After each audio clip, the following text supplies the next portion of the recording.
Hello dear students and welcome to Magnet Brains. मेरा नाम है ऋषभ सिंह परिहार और मैं डील कर रहा हूं आपके नेशनल साइंस ओलंपियाड के केमिस्ट्री के पार्ट से। अभी तक हमने मेटल्स एंड नॉन मेटल्स के वन शॉट रिवीजन को, बिगिनर्स लेवल के एमसीक्यूज को, इंटरमीडिएट लेवल के एमसीक्यूज को डील कर लिया है और आज के लेक्चर में हम देखेंगे अचीवर्स लेवल के एमसीक्यूज, जिसमें आपको मिलेगा एक स्टेप ऊपर, एक लेवल ऊपर के क्वेश्चंस जो थोड़े से एडवांस्ड होंगे, जो अभी तक हमने किए और जो हमारी खासियत है सबसे ज्यादा अचीवर्स लेवल के MCQs, that is assertion and reason, वो हम इस पर्टिकुलर टाइम सेगमेंट में देखने वाले हैं। तो चलिए आज का लेक्चर शुरू करते हैं। ये लेक्चर शुरू करने से पहले मैं आपको एक चीज बताना चाहता हूं कि ये सारी चीजें जो है वो मैग्नेट ब्रेन से आपको 100% फ्री में अवेलेबल है। मैग्नेट ब्रेन्स किंडरगार्टन से लेकर 12th क्लास तक, NCERT, CBSE, state board, various contents, various writers, अलग अलग सिलेबस को हिंदी और इंग्लिश मीडियम में ओलंपियाड, एनटीएससी के सारे लेक्चर्स आपको फ्री में अवेलेबल कराता है। खास बात यह है कि मैग्नेट ब्रेन्स पे आपको 2 या 3 लेक्चर देखने के बाद कोई भी पेड सब्सक्रिप्शन नहीं लेना पड़ता। ये सारी चीजें आपको अवेलेबल है बिल्कुल 100% फ्री, वो भी क्वालिटी कंटेंट और क्वालिटी टीचर्स के साथ। तो चलिए शुरू करते हैं आज का हमारा lecture, that is concerned with metals and non metals के एमसीक्यूज अचीवर्स लेवल। सबसे पहला question, metals such as dash and dash react so vigorously that they catch fire if kept in open, hence them and to prevent accidental fires they are kept immersed in। अब यहां पे 3 fill in the blanks हैं, जिसमें सबसे पहले उन्होंने ये बोला है कि जो ऐसे मेटल्स जो कि आग पकड़ लेते हैं अगर हम उन्हें खुले में रखें, तो वो ऐसे मेटल्स हैं सोडियम और पोटेशियम। तो हम यहां फिल कर देते हैं सोडियम एंड पोटेशियम, ठीक है। और इसी कारण से हम इनको स्टोर करके रखते हैं केरोसिन ऑयल में। यह हमने वन शॉट में पढ़ा हुआ है, तो यहां लिख देते हैं केरोसिन ऑयल। अब ये ऑप्शंस हमें कहां दिख रहे हैं कॉम्बिनेशन में, चलिए चेक करते हैं। Sodium, potassium, kerosene oil, option B. Option B is correct. चलिए आगे बढ़ते हैं। Which of the following pairs will give displacement reaction, इनमें से ऐसा कौन सा पेयर है जो डिस्प्लेसमेंट रिएक्शन देगा? सबसे पहला दिया हुआ है NaCl solution in copper metal. NaCl में से Na को कॉपर चाह के भी नहीं हटा सकता क्योंकि Na ऊपर आता है और कॉपर नीचे आता है। Next, MgCl2 solution in aluminium metal. Aluminium जो है वो मैग्नीशियम से नीचे आता है, एल्यूमिनियम मैग्नीशियम को डिस्प्लेस नहीं कर सकता। Next, FeSO4 solution in silver metal. अब FeSO4 का सोल्यूशन जो Fe है उसमें वो ऊपर आता है, सिल्वर नीचे आता है, तो सिल्वर Fe को वहां से डिस्प्लेस नहीं कर सकता। सो ये हमारा ऑप्शन भी गया। अब बचता है AgNO3 solution in copper metal. यहां पे हमारी बात बन सकती है क्योंकि कॉपर जो है वो AgNO3 में जो Ag है, सिल्वर है, उससे ऊपर लाया करता है रिएक्टिविटी सीरीज में। सो रिएक्टिविटी सीरीज में क्योंकि कॉपर ऊपर है, वो सिल्वर को वहां से डिस्प्लेस कर देगा और यहां पे आके CuNO3 होल्ट वाइज बना लेगा, सिल्वर को अलग करेगा। ऑप्शन डी हमारा सही होना चाहिए, चेक करते हैं। Yes, option D is correct. Next, read the following statement, assertion and reason. हमारे असर्शन रीजन आ गया है। Magnesium chloride is an ionic compound. Magnesium chloride एक आयनिक कंपाउंड है। बिल्कुल सही बात है कि जो हमारा मैग्नीशियम क्लोराइड है वो एक आयनिक कंपाउंड है, क्योंकि Mg2+ और Cl- आयन से बना हुआ यह कंपाउंड एक आयनिक नेचर शो करता है। इलेक्ट्रोस्टैटिक फोर्सेस होते हैं जो मैग्नीशियम और क्लोरीन को, क्लोराइड को रादर, साथ में जोड़े हुए हैं, ठीक है। So reason, metals and non metals react by mutual transfer of electrons. यह आयनिक क्यों है? क्योंकि एक जगह से दूसरी जगह इलेक्ट्रॉन जा रहा है और कंप्लीट ट्रांसफर हो रहा है। सो ये भी सही है, ये दोनों ट्रू है और मेरे आयनिक कंपाउंड को ये रीजन करेक्टली जस्टिफाई भी करता है।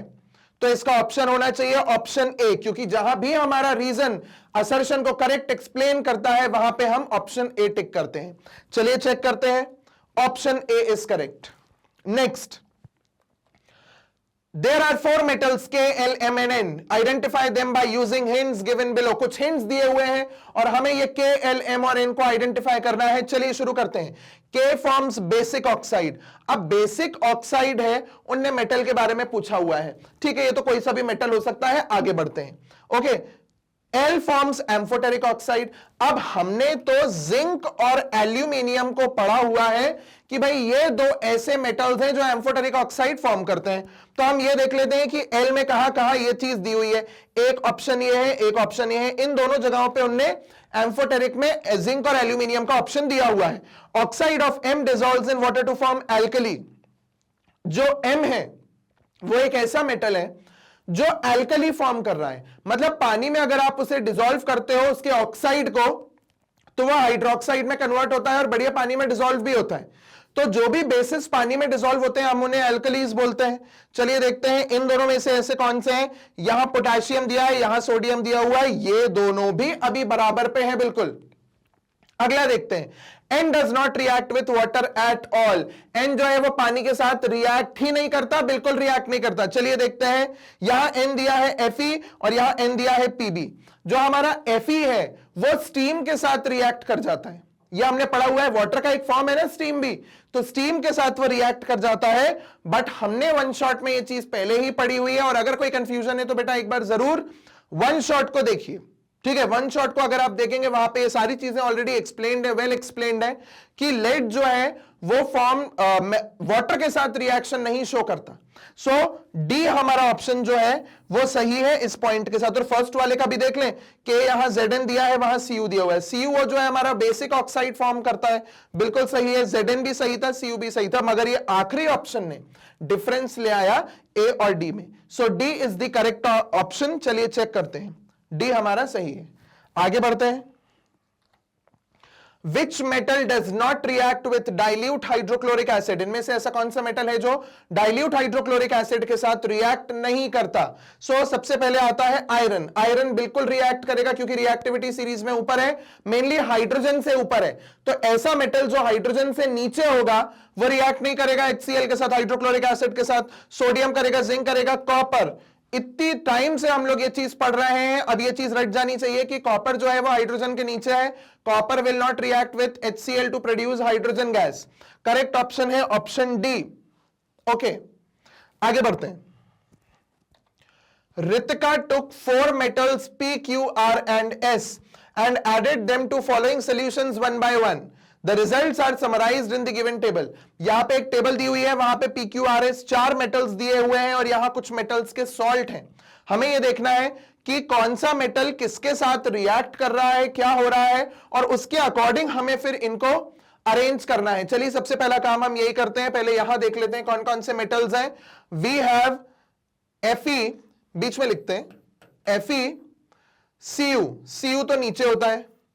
एक चीज और, अब जो Zn दिया हुआ है, Zn जो है वो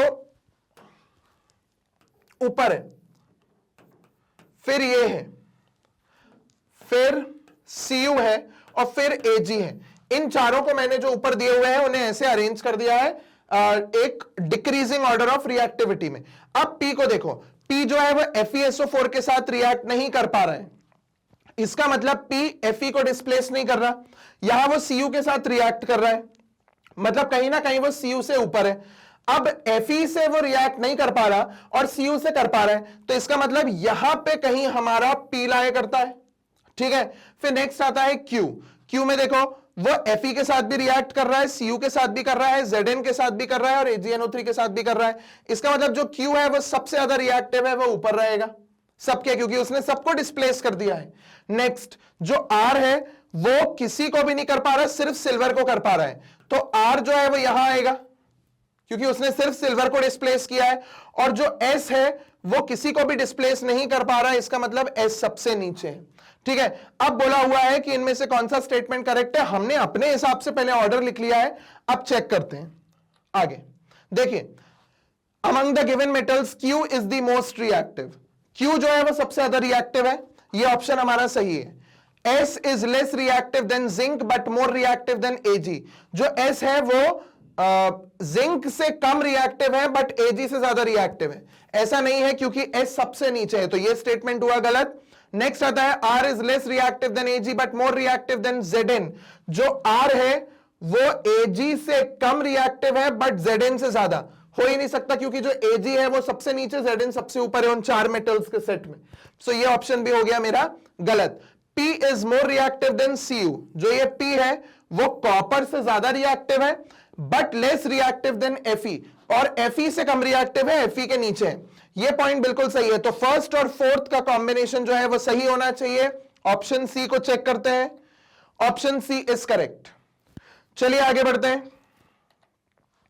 observe the given figure carefully. पहले तो ये फिगर देख लीजिए, यहां एक फिगर दिया हुआ है जिसमें हमें क्या दिख रहा है कि हम नीचे से हीट दे रहे हैं। यहां पे एक क्रूसिबल है, ये क्रूसिबल मतलब चाइना डिश होती है, चीनी मिट्टी का जो एक बाउल होता है उसे हम लोग बोलते हैं क्रूसिबल। ये क्रूसिबल को मैं हीट कर रहा हूं, उसमें पीबीओ रखा हुआ है, लेड ऑक्साइड, और एक वाई नाम का कोई सब्सटेंस है, वो मैंने पीबीओ के साथ डाला हुआ है। अब चलिए देखते हैं आगे क्या है। The residue left in the crucible substance Y and the substance which can replace Y in the above process are respectively. उनने नीचे कुछ ऑप्शन दिए हैं, आपको तीन चीजें बतानी है। सबसे पहली चीज तो ये कि ये प्रोसेस करने के बाद, ये वाली प्रोसेस करने के बाद हमारा रेसिड्यू क्या बचेगा, मतलब मेरे क्रूसिबल में मुझे क्या बचा हुआ मिलेगा एंड में, तो मुझे वो बचा बताना है, द रेसिड्यू लेफ्ट। फिर बताना है कि ये सब्सटेंस वाई क्या है जो यहां यूज किया हुआ है, और फिर एक ऐसा सब्सटेंस बताना है जो वाई को रिप्लेस कर सकता है, मतलब वाई की जगह अगर मैं वो डालूं तो भी मेरा काम हो जाए। ऐसे तीन चीजें मुझे बतानी है। तो सबसे पहले क्योंकि यहां लेड ऑक्साइड दिया हुआ है और यहां पे रिडक्शन हो रहा है, रिडक्शन की प्रोसेस है जिसमें लेड का प्योरिफिकेशन कर रहे हैं, और लेड जो है वो मॉडरेटली रिएक्टिव है। मैं आपको एक चीज बता दूं कि वन शॉट में हमने ये चीज पढ़ी है कि जो मॉडरेटली रिएक्टिव मेटल्स होते हैं उनको हम लोग कार्बन से रिड्यूस करते हैं, ठीक है, कार्बन से। तो सबसे पहले तो आप ये देखो, व्हाइट पाउडर ऑफ पीबी, ठीक है, Cu। अब Cu कैसे हो सकता है, Cu से आप पीबी को नहीं डिस्प्लेस कर सकते। Brown crystals of PB brown colour का नहीं होता। शाइनी ग्लोब्यूल्स ऑफ पीबी, अब लेड का शाइनी ग्लोब्यूल क्योंकि मेटल है, शाइन तो करेगा, बिल्कुल सही। नेक्स्ट आया है C, और C क्या है हमारा, कार्बन, वही तो मेरा दूसरा आंसर था। अब हमने तीसरा बोला कि एक ऐसा सब्सटेंस जो कार्बन को रिप्लेस करके यूज किया जा सके। तो मैं आपको एक और चीज रिमाइंड कराता हूं कि वन शॉट में मेटल्स एंड नॉन मेटल्स के हमने ये पढ़ा था कि हाईली रिएक्टिव जो मेटल है ना, आप वो भी यूज कर सकते हो मॉडरेटली रिएक्टिव को डिस्प्लेस करने से। तो एक ऐसा मेटल जो हाईली रिएक्टिव मतलब थोड़ा ज्यादा रिएक्टिव हो लेड से, तो वो यहां पे देखिए लिखा हुआ है मैग्नीशियम। तो वो क्या करेगा, जो लेड ऑक्साइड है, अगर मैं इसको मैग्नीशियम से रिएक्ट कराऊंगा, मैग्नीशियम यहां लग जाएगा, लेड को हटा देगा और MgO बन जाएगा। यही हमें चाहिए कि भाई हमारा मेटल हमें मिल जाए। तो ऑप्शन सी होना चाहिए, क्योंकि और कोई भी ऐसा नहीं है जो मैच कर रहा हो हमारे ऑब्जर्वेशन से। चलिए चेक करते हैं, option C is correct. Next, read the given statements carefully. Metals are generally ductile and metal W is highly ductile metal. पहले मैं highly ductile metals बता दूं आपको, गोल्ड भी अच्छा डक्टाइल है, सिल्वर भी डक्टाइल है, और शॉर्ट फॉर्म्स ही लिखते हैं सबके, गोल्ड, सिल्वर और प्लैटिनम, ये डक्टाइल मेटल्स होते हैं, ठीक। Metals generally possess high melting point but few metals like X have low melting point. ऐसे मेटल्स जिनका मेल्टिंग पॉइंट लो हो, पोटेशियम, सोडियम, लिथियम, इनके लो मेल्टिंग पॉइंट होते हैं। फिर among metals Y is the best conductor of heat. Best तो एक ही होता है, जैसे कि मैग्नेट ब्रेन्स है, सो वाई जो है वो हो जाएगा सिल्वर, ठीक है, क्योंकि सिल्वर जो है वो बेस्ट कंडक्टर है हीट का। अब among metals Z is the poorest conductor of heat. अब पुअरेस्ट में वो होगा जो भाई सबसे नीचे है, तो सबसे नीचे में हमारे कौन से आते हैं, लेड और मर्क्यूरी। तो हम यहां लिख देते हैं लेड और mercury. W, X, Y and Z can be respectively. अब नीचे ऑप्शन दिए हुए हैं, हमें इनसे मैच करना है कि क्या होगा, ठीक है। वैसे एक चीज और है, जो हमारे लो मेल्टिंग पॉइंट वाले हैं उसमें गैलियम भी तो आता है जो हाथ में रखा जा सकता है। सो गैलियम और साथ में सीजियम, ये ऐसे मेटल्स हैं जो हाथ में रख के भी पिघल सकते हैं। तो हमारे पास इतनी बड़ी अब एक उसकी पूरी सीरीज हो गई है। चलिए सबसे पहले W में देखते हैं, सिल्वर, गोल्ड या प्लैटिनम। यहां कहीं सिल्वर, गोल्ड, प्लैटिनम दिया हुआ है, एक ही जगह दिया हुआ है प्लैटिनम। आगे गैलियम, अब गैलियम दिया हुआ है यहां पे सेकंड में, तो सेकंड में देखो मेरे पास पोटेशियम, सोडियम, लिथियम, गैलियम, ये दिया हुआ है गैलियम, ठीक है, ये भी सही है। थर्ड मेरा एक ही है जो बेस्ट है, दैट इज सिल्वर, ठीक है। सो सिल्वर एंड लास्ट है लेड, यहां मैंने पीबी और Hg लिखा हुआ था। सो पहले का हमारा नॉलेज है जिसको हमने यहां पे अप्लाई किया है। चलिए आंसर चेक करते हैं। B is correct. आगे बढ़े। Read the given passage carefully and fill in the blanks by selecting an appropriate option. यहां से हमें appropriate option select करना है। पहले भर लेते हैं। Oxides of dash are reduced to their respective metals by heating with coke and the process is called dash. अब सबसे पहली चीज कि जो हमारे ऑक्साइड्स हैं किसके, जो हमारे मॉडरेटली रिएक्टिव मेटल्स होते हैं उनको हम लोग कोक के साथ, ये कोक क्या होता है, कोक जो है ये एक प्योर फॉर्म ऑफ कार्बन में से एक है, एकदम प्योरेस्ट तो नहीं बट हाँ 98% कार्बन से बना हुआ होता है। तो हमारा moderately reactive metal first number पे आना चाहिए। ऑप्शंस में देखते हैं किसमें फर्स्ट नंबर पे मॉडरेटली रिएक्टिव मेटल दिया हुआ है। सो Na और क्या हाईली है, Fe और Zn ये मॉडरेट है और ये लो है, Al और Cu उसमें से लो है, तो मेरे पास एक ही ऑप्शन बच रहा है Fe और Zn। ठीक है, फिर next with Coke and the process is called dash 2। अब कार्बन से जो रिडक्शन की प्रोसेस होती है मॉडरेटली रिएक्टिव मेटल्स की, उसे स्मेल्टिंग बोलते हैं। ये भी हमने वन शॉट में पढ़ा हुआ है कि वो process is known as smelting. तो क्या वो हमारा ऑप्शन स्मेल्टिंग बताता है? बिल्कुल, वो स्मेल्टिंग भी बताता है। ऑप्शन ही सही है वो। दो ऑप्शन तो सही हो गए और कोई तो बोल ही नहीं रहा है ऐसी कोई भी चीज।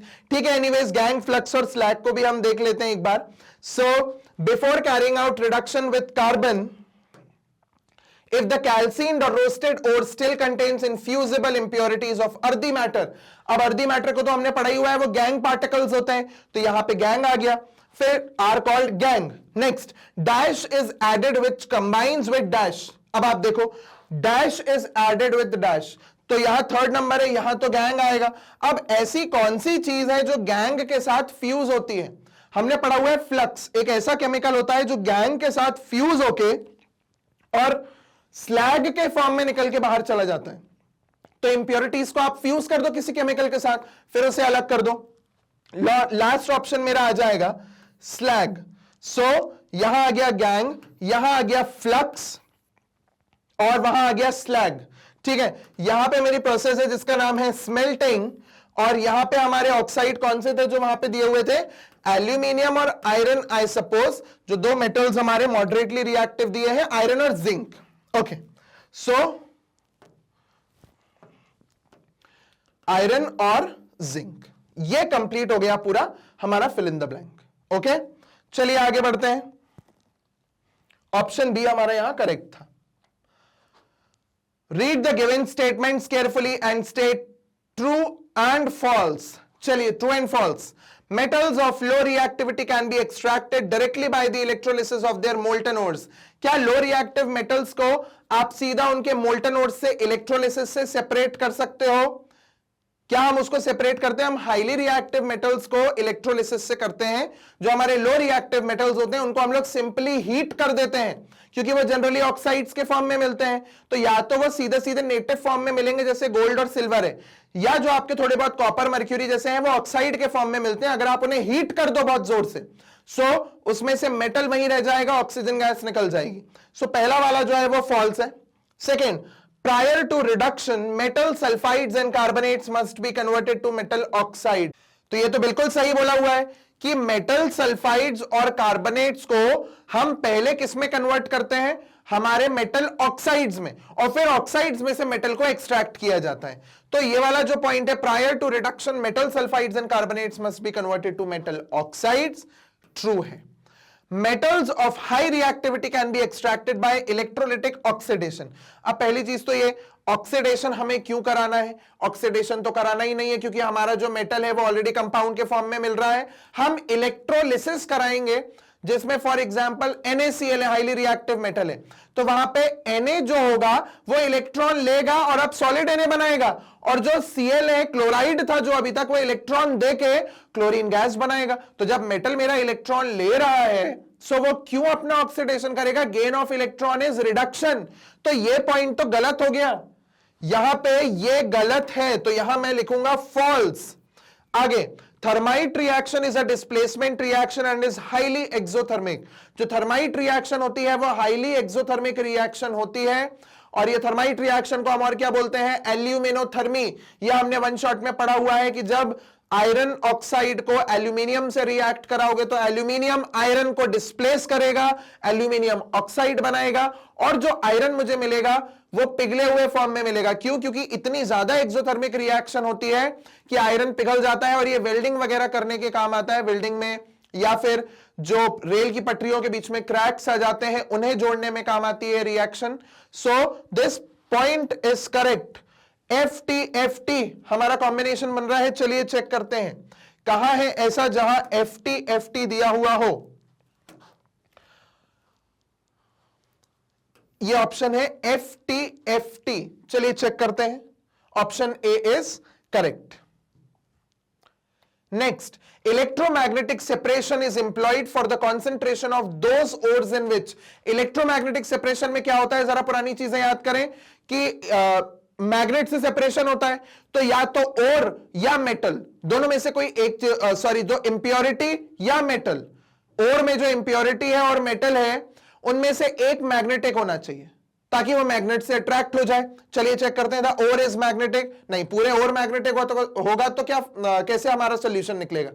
एक चीज मैग्नेटिक होनी चाहिए, या तो मेटल या फिर द गैंग इज मैग्नेटिक। अब यहां पे उन्होंने गैंग के बारे में बताया हुआ है मगर दूसरा कंपोनेंट जो है हमारा मेटल, उसके बारे में कुछ भी नहीं बताया है, तो हमारा ये वाला ऑप्शन भी कैंसिल हो जाता है। ठीक है, नेक्स्ट आता है both the ore and the gangue are magnetic. अब मुझे ऐसा लगता है कि हमारा ये वाला ऑप्शन जो है वो परफेक्ट होना चाहिए। यहां वो बोल रहे हैं जस्ट अ मिनट, यहां पे भी उनने बोथ बोला है, बोथ बोला है, बात तो दोनों की करी है मगर यहां पे बोथ बोला हुआ है। ठीक है, टू बी स्पेसिफिक, एक बार फिर से देखिए, both the ore and the gangue are magnetic. अगर दोनों चीजें मैग्नेटिक हो जाएंगी तो फिर हम मैग्नेट से कैसे सेपरेट करेंगे? नेक्स्ट पॉइंट पे देखिए, either, yes, either word use किया है। अब या तो और या फिर हमारा गैंग, दोनों में से कोई एक मैग्नेट होना चाहिए, या तो और या फिर गैंग। अब हमारा क्या है उसमें, जो और है मेरा मेटल है, जो मेटल है अगर वो मैग्नेटिक है तो उसको तो हम आराम से अलग कर लेंगे, और जो गैंग है वो मैग्नेटिक नहीं है, वो फेंक के अलग हो जाएगा, दूर फेंक दिया जाएगा ना, वो तो बेल्ट पे घूमते घूमते। या फिर मेरा गैंग जो है वो मैग्नेटिक हो और मैग्नेटिक ना हो, तो और मैग्नेटिक नहीं होगा, वो दूर फेंक दिया जाएगा, गैंग कलेक्ट अलग हो जाएगा। तो मतलब दोनों में से किसी एक चीज को होना चाहिए मेटालिक, दूसरे को नॉन मेटालिक होना चाहिए, नॉन मैग्नेटिक होना चाहिए, तब जाके यहां पे हमारा मैग्नेटिक सेपरेशन मेथड जो है वो काम आएगा। ठीक है, so correct option should be option D. चलिए चेक करते हैं। Yes, option D is correct. Next, the following flow chart represent the extraction of. अब एक फ्लो चार्ट दिया हुआ है, हमें इससे ये बताना है कि ये कौन सा एक्सट्रैक्शन, कौन से मेटल का एक्सट्रैक्शन हो रहा है। फ्रॉथ फ्लोटेशन, ठीक है, रोस्टिंग। अब रोस्टिंग तो होती है एक तो सल्फाइड ओर्स की और एक जो लो रिएक्टिविटी वाले मेटल्स होते हैं उनकी। ठीक है, फिर आता है स्मेल्टिंग। अब स्मेल्टिंग है मतलब एकदम लीस्ट भी नहीं है, थोड़ा ऊपर, उसमें बचता ही क्या है, जो हमारा कॉपर है, उसके बाद ऊपर के और जो मेटल्स हैं हमारे, आयरन है, ये सारे जो आ जाते हैं वो, जिंक है, सॉरी, जो जिंक है, कॉपर है, ये सारे मेटल्स में स्मेल्टिंग होती है। अब नेक्स्ट प्रोसेस आप एक चीज देखिए, यहां दिया हुआ है बेसिमराइजेशन। यहां बेसिमराइजेशन को मैं थोड़ा सा एक्सप्लेन करता हूं। बेसिमराइजेशन जो प्रोसेस है वो खास करके कॉपर के मेटल को प्योरीफाई करने के काम आती है। इसमें क्या किया जाता है कि जब हम लोग कार्बन मिलाते हैं ना, स्मेल्टिंग लिखा हुआ है, स्मेल्टिंग का मतलब है आपने उसमें कार्बन मिलाया रिडक्शन के लिए। तो जब आपने कार्बन मिलाया हुआ है, वो कार्बन जो है वो ऑक्सीजन को खींचेगा और खुद को कार्बन मोनोऑक्साइड बनाएगा। तो कभी कभी ऐसा होता है कि एक्सेसिव कार्बन चला जाता है। अब उस एक्सेसिव कार्बन को हटाने के लिए हम लोग प्रोसेस करते हैं बेसिमराइजेशन की, जो खास करके स्पेसिफिकली कॉपर मेटल के लिए की जाती है। अब उसमें क्या होता है कि बेसिमराइजेशन में ये लोग उसमें एल्यूमिनियम वगैरह ऐड कर देंगे, एल्यूमिनियम मेटल। अब एल्यूमिनियम क्या करेगा, कार्बन के साथ कंपाउंड बना लेगा Al4C3 और अलग हो जाएगा, और मेरा मेटल अलग हो जाएगा। तो मैं उसको, जो भी मेरा मेटल है उसमें से कार्बन कंटेंट को रिड्यूस करने के लिए बेसिमराइजेशन की प्रोसेस करता हूं। ठीक है, बेसिमराइजेशन और फिर इलेक्ट्रोलाइटिक रिफाइनिंग। अब इलेक्ट्रोलाइटिक रिफाइनिंग अगर तुम लोगों को याद हो तो हम लोगों ने एक चीज पढ़ी हुई है कि कॉपर की इलेक्ट्रोलाइटिक रिफाइनिंग याद है हमने की थी, जिसमें कॉपर को कैथोड पे भी लिया था, एनोड पे भी लिया था, कॉपर सल्फेट का ही सोल्यूशन लिया था, तो वहां पे इलेक्ट्रोलाइटिक रिफाइनिंग। तो ये सारी चीजें जो है वो हमारे कॉपर की तरफ इंडिकेट कर रही हैं। ठीक है, जिसमें से बेसिमराइजेशन टर्म जो है वो मैंने आपको अभी एक्सप्लेन कर दी। जिसमें एल्यूमिनियम डाला जाता है और खास करके कॉपर के मेटल को एक्सट्रैक्शन के टाइम पे ये प्रोसेस यूज की जाती है, बेसिमराइजेशन। इसमें एल्यूमिनियम को डाला जाता है, एल्यूमिनियम कार्बन को निकाल देता है, एक्सेसिव कार्बन को हटाने के लिए प्रोसेस की जाती है। चलिए अब हमारे ऑप्शंस चेक करते हैं क्या दिए हुए हैं। सबसे पहला ही दिया हुआ है कॉपर, तो चलिए इस पे टिक लगाते हैं। और कॉपर पे क्योंकि मैंने टिक लगा ही दिया है तो अब आंसर चेक कर देते हैं, क्योंकि हमने इधर उधर की तो बात ही नहीं करी थी, सिर्फ कॉपर की बात की थी। तो चलिए चेक करते हैं। Yes, copper is the correct answer. Next, in the extraction of iron the most preferred ores are. ये थोड़ा सा आपको याद करना पड़ेगा कि आयरन के एक्सट्रैक्शन के टाइम पे सबसे ज्यादा प्रेफर होने वाले जो ओर्स हैं हमारे, वो है हेमाटाइट और लिमोनाइट। ओके, हेमाटाइट और लिमोनाइट दो ऐसे ओर्स हैं जिनको हम यूज करते हैं फॉर एक्सट्रैक्शन ऑफ आयरन। ठीक है, चलिए चेक करते हैं आंसर को। Yes, option A is correct. Next, an ore contains arsenic and antimony as impurities। एक ऐसा ओर है जिसमें आर्सेनिक और एंटीमनी को इंप्योरिटीज के फॉर्म में पाया जाता है। How are they removed during the process of roasting? और ये कैसे रिमूव किया जाता है रोस्टिंग के टाइम पे? जब रोस्टिंग करेंगे तो हाई टेम्परेचर पे हीट करेंगे, जब हाई टेम्परेचर पे हीट करेंगे तो ऑक्सीजन के साथ जुड़ के आर्सेनिक का ऑक्साइड और एंटीमनी का ऑक्साइड अलग हो जाता है ऑक्साइड बनके। ठीक है, so arsenic trioxide and antimony trioxide. ठीक है, ये ऐसे ऑक्साइड्स हैं जिनके फॉर्म में ये दो मेटल्स अलग किए जा सकते हैं। ठीक है, पेंटॉक्साइड्स नहीं बनते हैं bye conversion into both trioxide and pentoxide, बिल्कुल भी नहीं, सिर्फ ट्राइऑक्साइड में कन्वर्जन होता है। And bye conversion into sulphides, sulphide में क्यों कन्वर्जन करना है, सल्फाइड में कन्वर्ट करो फिर हीट करो फिर आर्सेनिक, ऐसा बिल्कुल भी नहीं। रोस्टिंग तो प्रोसेस ही चल रही है और रोस्टिंग में होता ही सल्फाइड है, क्यों आप उसे फिर से सल्फाइड करना चाहते हैं, ये गलत है। So by conversion into AS2O3 and Sp2O3, ये हमारा ऑप्शन सही होना चाहिए। चलिए चेक करते हैं। Yes, option A is correct. Next, Aluminium is added in Bessemer process to remove certain impurities, but not in LD process. This is because, अब यहां पे एक क्वेश्चन है कि एल्यूमिनियम को बेसेमर में तो डालते हैं बट LND प्रोसेस में हम उसको नहीं डालते हैं। तो ये जो L-D या LD प्रोसेस या L&D प्रोसेस है, इसमें क्या होता है कि बेसिकली हमें कार्बन को रिमूव करना है। तो बेसेमर प्रोसेस में तो हम एल्यूमिनियम डाल देते हैं जिससे कार्बन जो है वो Al4C3 के फॉर्म में अलग हो जाता है। बट LD जो प्रोसेस है हमारी, L&D प्रोसेस है, इस L&D प्रोसेस में हम हमारे कार्बन को रिमूव करने के लिए ऑक्सीजन का ब्लो करते हैं एयर। ठीक है, इसमें हमने क्या किया है, इस पर्टिकुलर प्रोसेस में ऑक्सीजन ब्लो कराई है, एयर ब्लो कराई है, जिसके कारण क्या होगा, जो हमारा कार्बन वहां पे प्रेजेंट है वो कार्बन ऑक्सीजन के साथ जुड़ के और अलग हो जाएगा in the form of carbon monoxide. और मुझे करना क्या है, मुझे कार्बन का ही तो कंटेंट कम करना है जो मेटल में ज्यादा हो गया है। ठीक है, so but not in L&D process, this is because pure oxygen is passed in LD process. उसमें ऑलरेडी हम लोग प्योर ऑक्सीजन को पास कर रहे हैं, तो हमें जरूरत ही नहीं है ना एल्यूमिनियम डालने की, क्योंकि वहां एल्यूमिनियम कार्बन को खींच के अलग अपना कंपाउंड बना रहा है। यहां पे मेरा ऑक्सीजन जाके कार्बन के साथ कार्बन मोनोऑक्साइड फॉर्म करके और वो अलग निकल जा रहा है, तो इसीलिए यहां पे एल्यूमिनियम न डाल के हम ऑक्सीजन पास कराते हैं। ऑप्शन बी जो है वो करेक्ट होना चाहिए। चलिए चेक करते हैं, ऑप्शन बी इज करेक्ट। आगे, which among the following is an oxide ore of lead, इनमें से कौन सा ऐसा ऑप्शन है जो लेड के ऑक्साइड का ओर है। यह चीज आपको याद करनी पड़ेगी, थियोरेटिकल है। लेड ऑकर जो है वो एक ऐसा कंपाउंड है या ऐसा ओर है जो लेड ऑक्साइड के फॉर्म में मिलता है। Option A should be correct. चलिए चेक करते हैं। यस, ऑप्शन ए सही है। आगे, zinc is refined by, zinc कैसे रिफाइन किया जाता है, सबसे पहले लिक्वेशन और distillation under reduced pressure. Liquation distillation वगैरह कुछ नहीं किया जाता, हाँ डिस्टिलेशन जरूर होता है, मगर उसके बाद हम लोग आगे इलेक्ट्रोलिसिस वगैरह के लिए जाते हैं। फिर इलेक्ट्रोलिटिक मेथड और पोलिंग। अब ये इलेक्ट्रोलिटिक मेथड या पोलिंग जैसा नहीं होता, इलेक्ट्रोलिटिक मेथड तो होता नहीं है जिंक के लिए। ठीक है, आगे लिक्वेशन और इलेक्ट्रोलिटिक मेथड। अब यहां भी कॉम्बिनेशन गलत है, इलेक्ट्रोलिटिक भी है और हमारा डिस्टिलेशन भी है, बट कॉम्बिनेशन गलत मिल रहे हैं। चौथा ऑप्शन देखिए, डिस्टिलेशन अंडर रिड्यूस प्रेशर और इलेक्ट्रोलिटिक मेथड, ये ऑप्शन बिल्कुल सही है, डी। चलिए चेक करते हैं, ऑप्शन डी हमारा करेक्ट है। Okay, next, lustre of metal is attributed to, जो मेटल का लस्टर है, जो शाइन है, वो किसके कारण है? ऐसा क्या है जो मेटल जो है वो मेरा लस्ट्रस होता है? Loosely bound electrons present in the valence shell of the metal atoms, ये स्टेटमेंट सही है, ट्रू है। Strong electrostatic forces of attraction between electrons and metal kernels, बिल्कुल भी नहीं। कर्नेल और इलेक्ट्रॉन के बीच में अगर इलेक्ट्रोलाइटिक वो हमारा इलेक्ट्रोस्टैटिक फोर्स है, उससे क्या फर्क पड़ रहा है? शाइन कैसे आएगी? शाइन यहां पे क्यों है? क्यों मैंने स्टेटमेंट को सही बोला है, मैं उसे एक्सप्लेन करता हूं। Omni directional nature of metallic bond, metallic bond का हर तरफ, ओमनी डायरेक्शन मतलब हर तरफ पे डायरेक्शन है, हर जगह से वो बॉन्डिंग करता है, बिल्कुल भी इस रीजन के कारण नहीं आता lustre, none of the above, नहीं। ये जो ऑप्शन ए है वो बिल्कुल सही है, मैं एक्सप्लेन करता हूं। देखो यहां पे एक मेटल है, उसके सरफेस पे शाइन आ रही है, उसका रीजन क्या है? मेटल के पास हमेशा फ्री इलेक्ट्रॉन होते हैं, वो फ्री इलेक्ट्रॉन ही जो होते हैं उन्हीं के बारे में देखिए यहां लिखा हुआ है लूजली बाउंड इलेक्ट्रॉन। तो लूजली बाउंड क्या है? ये एक्चुअल में फ्री इलेक्ट्रॉन है जो मेटल के पास होते हैं उसके वैलेंस शेल में। जब लाइट आती है तो इन इलेक्ट्रॉन के क्लाउड से ही लाइट टकरा के और रिफ्लेक्ट होती है, जो शाइन प्रोड्यूस करता है।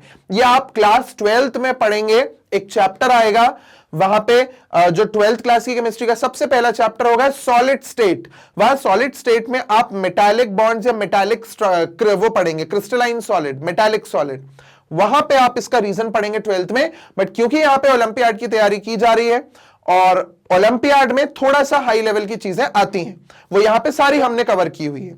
चलिए, सो ऑप्शन ए जो है वो सही होना चाहिए। चलिए अपना ऑप्शन ए चेक करते हैं, हमारा आंसर बिल्कुल सही है। चलिए आगे बढ़ते हैं।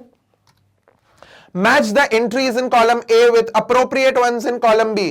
कॉलम ए और कॉलम बी के एंट्रीज को हमको मैच करना है। जर्मन सिल्वर पहला दिया हुआ है, for making coins, soldering, for making high speed steel, for making jewelleries. German silver जो है वो ज्वेलरीज बनाने के काम आता है। यहां हम 1 लिख देते हैं, ठीक है, यहां पे 1 लिख देते हैं। 1 मिनट आगे। 2 टंगस्टन स्टील, जो टंगस्टन स्टील है वहां पे ऑब्वियसली चीज है, स्टील लिखा हुआ है, वो for making high speed steel, यहां पे स्टील बनाने के काम आएगा टंगस्टन स्टील, यहां लिख देते हैं 2। थर्ड आता है alloy of SN and PB.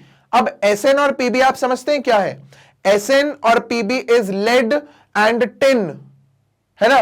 SN is tin, PB is lead, तो लेड और टिन का हमारा एक ऐसा अलॉय, वो क्या है?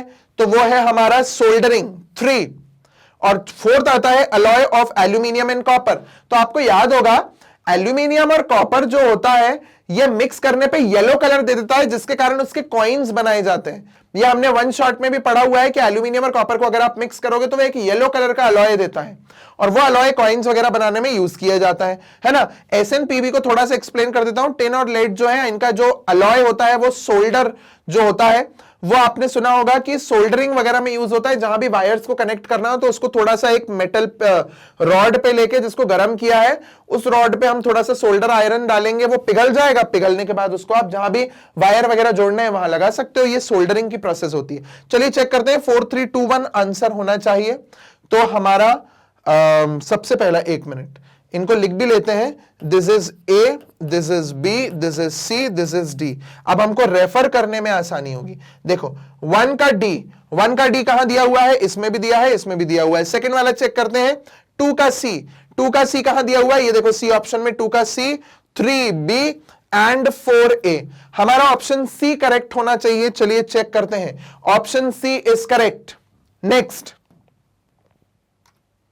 the process employed for the purification of copper with cuprous oxide as the impurity is, सबसे पहला ऑप्शन है पोलिंग। पोलिंग का मतलब होता है एक ऐसी प्रोसेस जो खास करके कॉपर के लिए यूज की जाती है, जिसमें कॉपर का जो क्यूप्रिक ऑक्साइड या क्यूप्रस ऑक्साइड होता है उसको रिमूव किया जाता है कॉपर से। यह प्रोसेस का नाम ही पोलिंग है। इसको याद करना पड़ेगा क्योंकि थ्योरेटिकल है, ठीक है? सो पोलिंग क्या है? एक ऐसी प्रोसेस जिसमें कॉपर में से क्यूप्रस ऑक्साइड के फॉर्म में जो इंप्योरिटी है उसको हटाओ। तो जो ऑक्साइड के फॉर्म में इंप्योरिटी होती है उसे हटाने के लिए पोलिंग नाम की प्रोसेस यूज की जाती है। सो पोलिंग हमारा पहला ही ऑप्शन है, जिसके लिए मैंने इतना एक्सप्लेनेशन भी दे दिया है, और यही वो ऑप्शन है जो जस्टिफाई भी कर रहा है। तो चलिए चेक करते हैं हम, हमारा ऑप्शन ए सही है कि नहीं। Option A is correct. Next, hardened steel on heating in the range of 220 degree Celsius to 330 degree Celsius and on slow cooling gives, क्या होता है जब हार्डन स्टील है, बहुत हार्ड स्टील है, अगर आप उसको 220 से 330 डिग्री सेल्सियस पे हीट करते हो फिर धीरे धीरे कूल करते हो तो क्या होता है? हार्ड स्टील, हार्ड तो वो पहले ही था, अब क्या करना है? Brittle steel. जब ऐसा स्टील बनाना है जो मारने पे ही टूट जाए, इतनी मेहनत क्यों करी? इतनी मेहनत क्यों करी इतना बर्बाद चीज बनाने के लिए जो मारने पे टूट जाए? Brittle steel. आगे हार्ड एंड ब्रिटल। अब हार्ड के साथ ब्रिटल क्यों बनाना है? ऐसा प्रोडक्ट क्यों बनाना है जो मारने पे टूट जाए? इतनी मेहनत करी है, 220 से 330 डिग्री सेल्सियस पे उसे हीट किया है, थोड़ा अच्छा ही प्रोडक्ट बना लेना चाहिए। तो चौथा देखिए क्या बोल रहा है, हार्ड एंड टफ। स्ट्रॉन्ग तो बनाओ कम से कम, जो इतनी मेहनत हुई है वो काम आए हमारे। So option D. एक्चुअल में ये लॉजिकल क्वेश्चन है थोड़ा सा। आप हार्ड स्टील क्यों बनाएंगे? ऑलरेडी हार्डन्ड है।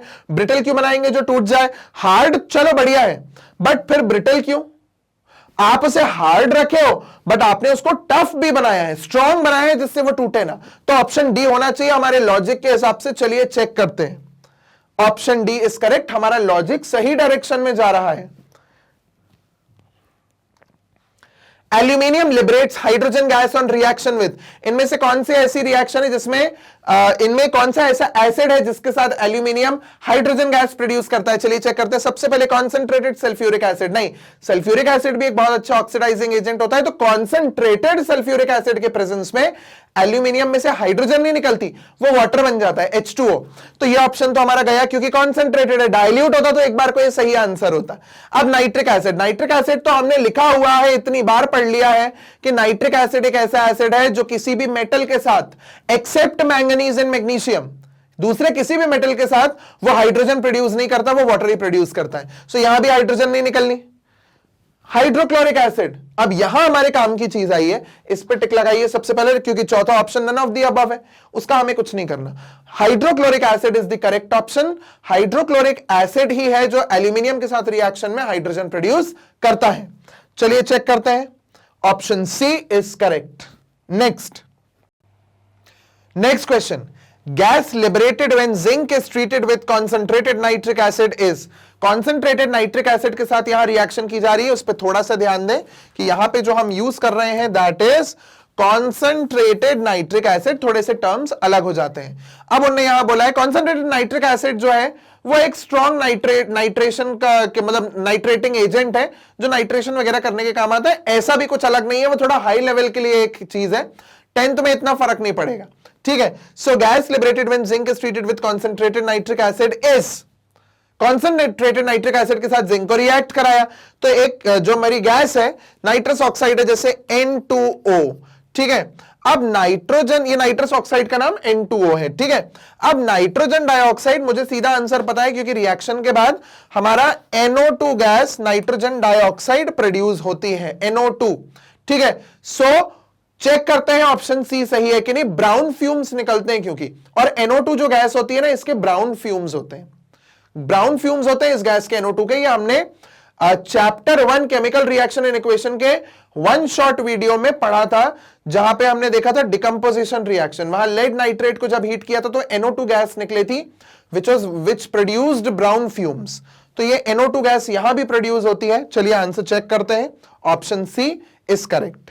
Next, bell metal is an alloy of. अब बेल मेटल जो घंटियों में यूज होता है, ठीक है। घंटियों में आपने एक चीज नोटिस करी होगी, मंदिर में ऊपर से वो येलो या अपनी पीतल जैसी दिखती है, मगर जब हम घंटी बार बार बजती रहती है उसके बाद है ना, वहां ब्राउन ब्राउन कलर का निशान आने लगते हैं, अंदर से ब्राउन कलर का अलॉय निकल रहा होता है। और ब्राउनिश कलर का, डार्क ब्राउन कलर का जो अलॉय होता है उसका नाम होता है हमारा ब्रोंज, ठीक है, ब्रोंज। और ब्रोंज को बनाने के लिए कौन कौन से एलिमेंट्स यूज होते हैं? जैसे कि हमारा ब्रास है, ब्रास है पीतल, उसको बनाने के लिए यूज होता है कॉपर और जिंक। और ब्रोंज को बनाने में यूज होता है कॉपर और टिन। चलिए आंसर देखते हैं। कॉपर जिंक नहीं, कॉपर पीबी बिल्कुल भी नहीं, कॉपर एसएन मतलब कॉपर और टिन। आंसर सी जो है वो हमारा करेक्ट आंसर होना चाहिए। Option C is correct. Bell metal is bronze, जो हमारे बेल्स में यूज होता है, ठीक है। चलिए आगे बढ़ते हैं। Identify the metal which reacts with concentrated H2SO4 or HNO3 but not with concentrated HCl. ऐसा मेटल जो concentrated H2SO4 या HNO3 के साथ रिएक्ट हो जाता है बट concentrated HCl के साथ वो रिएक्ट नहीं होता, ऐसा मेटल है हमारा कॉपर। ठीक है, कॉपर HCl के साथ रिएक्ट नहीं होता, H2SO4 और HNO3 के साथ रिएक्ट हो जाता है। चलिए चेक करते हैं। Option C copper is correct. थोड़े एक्सेप्शंस, कुछ चीजें आपको याद रखनी पड़ेगी क्योंकि 11th-12th में जब आएंगे तो इनऑर्गेनिक केमिस्ट्री को याद करना पड़ता है काफी, और वहां एक्सेप्शंस भी होते हैं। डिफिकल्ट बिल्कुल भी नहीं है, ट्रिक सारी है मगर एक्सेप्शंस है। सो प्लीज इसे याद रखिए that copper can react with concentrated H2SO4 and HNO3 but not with HCl। Okay, चलिए आगे बढ़ते हैं। विच among the following metals is not present in German silver? German silver, German silver हमने पढ़ा हुआ है हमारे वन शॉट में कि उसमें सिल्वर नहीं होता। वो जर्मन सिल्वर नाम है मगर उसमें सिल्वर नहीं मिलता, तो ऑप्शन बी जो है वो इसमें करेक्ट होना चाहिए। चलिए चेक करते हैं, ऑप्शन बी इज करेक्ट। आगे नेक्स्ट, अब आते हैं हमारे असर्शन रीजन फिर से। Metals generally act as reducing agent, metals जो है वो रिड्यूसिंग एजेंट की तरह काम करते हैं क्योंकि जो मेटल है वो इलेक्ट्रॉन देता है। मेटल इलेक्ट्रॉन देता है, उस मेटल को कोई और लेगा? बिल्कुल लेगा, क्योंकि वो मेटल में वो जो इलेक्ट्रॉन है उसे कोई ले रहा है। Gain of electron is reduction. मैं मेटल हूं, मैंने इलेक्ट्रॉन दिया, जब इलेक्ट्रॉन दिया तो सामने वाले स्पीशीज ने, सामने वाले सब्सटेंस ने इलेक्ट्रॉन को ले लिया, उसका रिडक्शन हो गया। मैंने उसका रिडक्शन कराया इसलिए मैं हो गया reducing agent. So metals are generally metals generally act as reducing agents. ये बिल्कुल सही है, दिस इज ट्रू। आगे next, the reducing character is expressed in terms of electron releasing tendency. बिल्कुल सही, रिड्यूसिंग कैरेक्टर जो है वो मेटल्स का वो इलेक्ट्रॉन रिलीजिंग टेंडेंसी के ऊपर बेस्ड है। ये बिल्कुल सही है और इसका आंसर है ट्रू। दैट मींस ये उसको एक्सप्लेन भी कर रहा है, जस्टिफाई भी कर रहा है। ऑप्शन ए करेक्ट होना चाहिए, option A is correct. Next, silver and gold do not react with oxygen even at high temperatures. जो सिल्वर और गोल्ड है वो ऑक्सीजन के साथ हाई टेम्परेचर्स पे भी रिएक्ट नहीं करते क्योंकि सिल्वर और गोल्ड लीस्ट रिएक्टिव मेटल्स है, बहुत कम इनकी रिएक्टिविटी होती है, इनर्ट मेटल्स भी बोला जाता है। So silver and gold are less active metals. बिल्कुल सही, ये भी ट्रू है, ये भी ट्रू है और ये उसको करेक्टली एक्सप्लेन भी कर रहा है। ऑप्शन ए करेक्ट होना चाहिए, ऑप्शन ए इज करेक्ट। चलिए आगे बढ़ते हैं। Different metals have different reactivities with water and dilute acids. बिल्कुल सही है कि अलग अलग मेटल्स की रिएक्टिविटी वाटर और डाइल्यूट एसिड्स के साथ अलग अलग होती है। Next, reactivity of a metal depends upon its position in the reactivity series. और जो रिएक्टिविटी सीरीज है उसकी जो पोजीशन है उस पर डिपेंड करता है कि उसकी मेटल रिएक्टिविटी क्या है।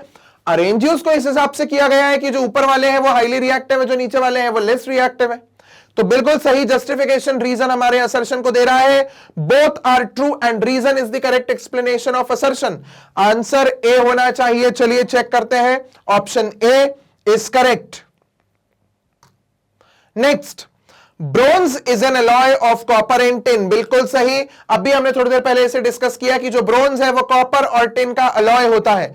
Next, alloys are heterogeneous mixtures. यही हो गई गलती, हेट्रोजीनस मिक्सचर नहीं होता है अलॉय। हमने chapter 2 class 9th is matter around us pure में सेकेंड नंबर के ही पेज पे राइट हैंड साइड के कॉलम में छोटा सा येलो ब्लॉक दिया हुआ है जिसमें दिया हुआ है कि alloys are homogeneous mixtures and they are solutions. Solid solid solution बोला जाता है।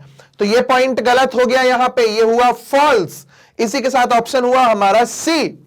ओके, चेक करते हैं। चलिए, option C is correct. Next, metals in general have very high melting and boiling points. जो मेटल्स हैं उनके मेल्टिंग और बॉइलिंग पॉइंट जनरली काफी ज्यादा होते हैं। बिल्कुल सही point. Metals have the strongest chemical bonds which are metallic in nature. जो मेटल्स के केमिकल बॉन्ड्स होते हैं वो काफी स्ट्रॉन्ग होते हैं और वो मेटालिक बॉन्ड्स कहलाते हैं। बिल्कुल सही चीज है कि मेटल्स के बीच में मेटालिक बॉन्ड्स होते हैं और वो काफी स्ट्रॉन्ग बॉन्ड्स होते हैं, इसलिए उनका मेल्टिंग और बॉइलिंग पॉइंट हाई होता है। इसका आंसर होना चाहिए option A. Let's check, option A is correct. आगे बढ़ते हैं। C and N do not react with dilute HCl and dilute H2SO4. Carbon और नाइट्रोजन ये डाइल्यूट HCl और डाइल्यूट H2SO4 के साथ रिएक्ट नहीं करते, बिल्कुल सही है, यहां ट्रू लिखते हैं। Metals do not react with dilute HCl and dilute H2SO4। अब ये मेटल नहीं है, ये नॉन मेटल है, यहां नॉन मेटल होना चाहिए था, ये गलत हो गया, ये फॉल्स हुआ। इसी के साथ हमारा option C should be correct. चलिए चेक करते हैं, ऑप्शन सी सही है। आगे, the property of beating a metal into sheets is called ductility. जब मेटल को आप बीट करते हो, शीट्स बनते हैं, तो वो डक्टिलिटी नहीं, वो मैलिएबिलिटी होता है। डक्टिलिटी का मतलब होता है वायर्स बनाना, तो ये स्टेटमेंट फॉल्स। आगे, gold and silver are most malleable metals, बिल्कुल सही दिया हुआ है कि गोल्ड और सिल्वर जो है वो सबसे ज्यादा मैलिएबल मेटल्स होते हैं, ये है ट्रू। ऑप्शन डी जो है वो सही होना चाहिए, where A is false and R is true. चलिए चेक करते हैं, option D. Okay, next, ionic compounds have high melting and boiling points. बिल्कुल सही है कि जो आयनिक कंपाउंड्स होते हैं उनके मेल्टिंग और बॉइलिंग पॉइंट्स बहुत ज्यादा होते हैं, क्योंकि electrostatic force of attraction ionic bond बहुत स्ट्रांग होता है। यह ऑप्शन तो करेक्ट है। A large amount of energy is required to break the strong inter ionic attraction in ionic bonds. Ionic compounds, ionic compounds के बीच में जो इंटर आयोनिक अट्रैक्शन है, मतलब कैटायन और एनायन के बीच में जो अट्रैक्शन है वो काफी स्ट्रांग होता है, इसलिए बहुत ज्यादा एनर्जी लग जाती है उसे तोड़ने के लिए। सो ये बिल्कुल सही है और करेक्टली मेरे असर्शन को एक्सप्लेन कर रहा है। सो ऑप्शन ए यहां सही होना चाहिए। चलिए चेक करते हैं, option A is correct. Next, aluminium oxide and zinc oxide are acidic in nature. जो एल्यूमिनियम ऑक्साइड है और जो जिंक ऑक्साइड है वो नेचर में एसिडिक है। क्या ये पॉइंट सही है? बताइए। हम लोग इतने टाइम से चैप्टर 1 से ये चीज पढ़ते हुए आ रहे हैं, चैप्टर 2 में भी पढ़ा, चैप्टर 3 में भी, कि एल्यूमिनियम और जिंक जो है वो एसिडिक नहीं है, एक्चुअल में एम्फोटेरिक होते हैं नेचर में। सो यहां पे ये हो गया false. Amphoteric nature means that substance have both acidic and basic character. बिल्कुल सही पॉइंट है। एम्फोटेरिक को अब फिर से एक्सप्लेन करने की जरूरत नहीं है हमें, सामने ही एक्सप्लेनेशन दिया हुआ है, स्टेटमेंट जो है वो करेक्ट है और वही उसका मतलब है। चलिए, सो पहला गलत दूसरा सही, पहला गलत दूसरा बिल्कुल सही। ऑप्शन डी होना चाहिए इसका correct answer. Option D is correct.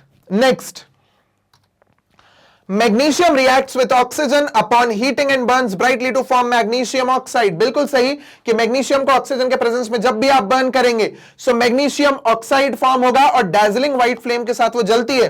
ये बिल्कुल सही है, this is true. Magnesium oxide is basic in nature. Magnesium oxide जो है वो नेचर में बेसिक है। एक मेटालिक ऑक्साइड्स और मेटालिक ऑक्साइड्स नेचर में बेसिक होते हैं। पॉइंट बिल्कुल सही है, बट वो बात कर रहा है मैग्नीशियम ऑक्साइड की, यहां आप उसका नेचर बता रहे हैं, मैच नहीं कर रहा कुछ।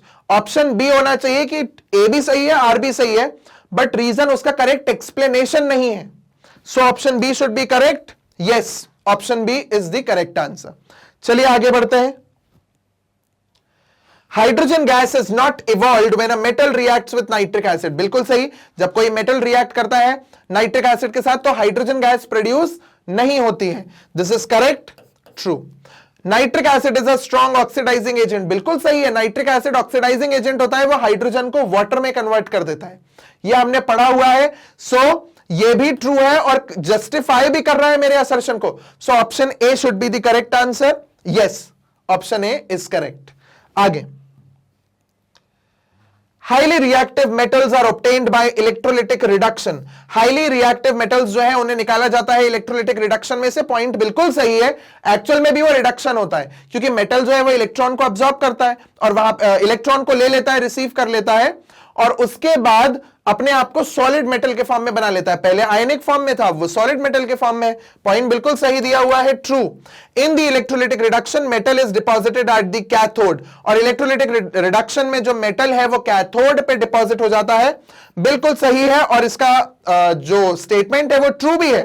ठीक है, इसका आंसर बी बस इसीलिए है क्योंकि वो यहां पे बोल रहे हैं इलेक्ट्रोलिटिक रिडक्शन से हाईली रिएक्टिव मेटल्स को आप कर रहे हो एक्स्ट्रा ऑब्टेन, और नीचे दिया जा रहा है कि मेटल जो है वो कैथोड पे डिपॉजिट हो जाता है। ये तो बताओ कि क्यों उसको वहां पे हम लोग हाईली रिएक्टिव मेटल्स को एक्सट्रैक्ट कर रहे हैं इलेक्ट्रोलिटिक रिडक्शन के प्रोसेस से। वहां पे आपको बताना चाहिए उसको कार्बन डालने से कोई फर्क नहीं पड़ेगा और कोई दूसरा मेटल ऐसा है ही नहीं जो उसको वहां से डिस्प्लेसमेंट रिएक्शन करके हटा दे। इसीलिए रीजन बिल्कुल सही स्टेटमेंट है, बट वो मेरे असर्शन को जस्टिफाई नहीं करता है, तो ऑप्शन बी जो है वो करेक्ट होना चाहिए। ठीक है, तो यहां पे हमारा अचीवर्स लेवल के जो एमसीक्यूज हैं उनका सीरीज होता है कंप्लीट। अब जैसे कि आप लोग पढ़ने वाले बच्चे हैं, मैग्नेट ब्रेन से पढ़ रहे हैं, बहुत अच्छी बात है। मैग्नेट ब्रेन्स में सारे आपको जो वीडियोस हैं वो YouTube पे अवेलेबल होते हैं, बट अगर आपको YouTube पे ढूंढने में वीडियोस को प्रॉब्लम होती है या आपको एक प्रॉपर सीक्वेंस की जरूरत है, जो आपको वहां पे कुछ भी दिक्कत आ रही है, तो आप मैग्नेट ब्रेन्स की वेबसाइट पे भी जा सकते हैं। आपको क्या करना है, ऊपर जो हमारा सर्च बार है वहां पे डालना है www.magnetbrains.com। जैसे ही आप वहां एंटर क्लिक करेंगे, आपके सामने एक ऐसा पेज खुलेगा। वो आपको यहां ये बताएगा कि सबसे पहली चीज कि इंडियाज नंबर 1, मतलब इंडिया का सबसे नंबर 1 प्लेटफॉर्म है, और मेन चीज ये कि सबसे नंबर 1 होने के साथ साथ ये 100% फ्री भी है। सो 100% फ्री ऑनलाइन प्लेटफॉर्म है। यहां पे आपके ऊपर देखिए, वहां पे लिखा हुआ है सर्च कोर्सेज, वहां पे आप डालिए ओलंपियाड। अगर आपको ओलंपियाड का वीडियो देखना है, हमने ओलंपियाड डाला, एंटर किया, आगे बढ़े तो इस तरीके का एक पेज ओपन होगा जहां पे सारे ओलंपियाड की सीरीज दी हुई होगी, जहां सबसे पहले इंटरनेशनल इंग्लिश ओलंपियाड, उसके बाद international English olympiad, then maths olympiad, international GK olympiad, और फिर साइंस ओलंपियाड का केमिस्ट्री का पार्ट आपको दिखेगा। आपको अगर मेरा लेक्चर देखना है, मेरा वीडियो देखना है, तो यहां पे आप केमिस्ट्री पे क्लिक करिए। जैसे ही आप केमिस्ट्री पे क्लिक करेंगे, इस तरीके से एक पूरा हमारा पेज खुलेगा, जहां पे यहां डिटेल्स दी हुई होंगी कोर्सेज की, कि इस पर्टिकुलर कोर्स में, जो कि बिल्कुल फ्री है, 100% फ्री है आपके लिए, और इस पर्टिकुलर कोर्स में आपको क्या क्या चीजें मिल रही हैं, वो यहां पे एक जनरलाइज्ड ओवरव्यू में दिया हुआ है। अब यहां नीचे वॉच नाउ का ऑप्शन है, यहां एक पूरी लिस्ट होती है जो वीडियोस के चैप्टर वाइज और सीक्वेंस वाइज बहुत ही प्रॉपरली अरेंज्ड होती है। हमने यहां वॉच नाउ पे क्लिक किया, जैसे ही वॉच नाउ पे क्लिक करेंगे, एक इस तरीके का पेज खुलेगा, जहां पे आप अपना वीडियो आराम से देख सकते हैं और पढ़ाई जारी रख सकते हैं। मैग्नेट ब्रेन्स जो है वो अब आपके लिए हिंदी मीडियम में भी अवेलेबल है, which is magnet brains Hindi. So magnet brains Hindi खास करके लिए लाया गया है जो हिंदी में ज्यादा बेहतर तरीके से समझते हैं, और हिंदी में और बेहतर तरीके से समझाने के लिए एक चैनल पूरी तरीके से इस लैंग्वेज को, इस भाषा को डेडिकेट किया हुआ है। सो आप लोग सब्सक्राइब करें मैग्नेट ब्रेन्स हिंदी में, और हिंदी के वीडियोस को रेगुलरली पाते रहें।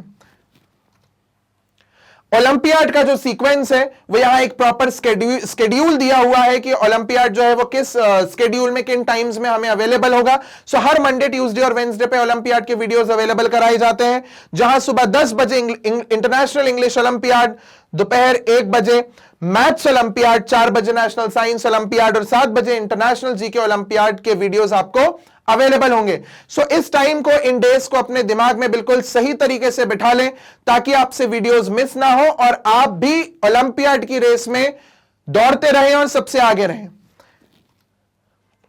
मैग्नेट ब्रेन्स यहां पे आपको प्रोवाइड करता है किंडरगार्टन से लेकर 12th क्लास तक के सारे लेक्चर, सारा कंटेंट 100% फ्री।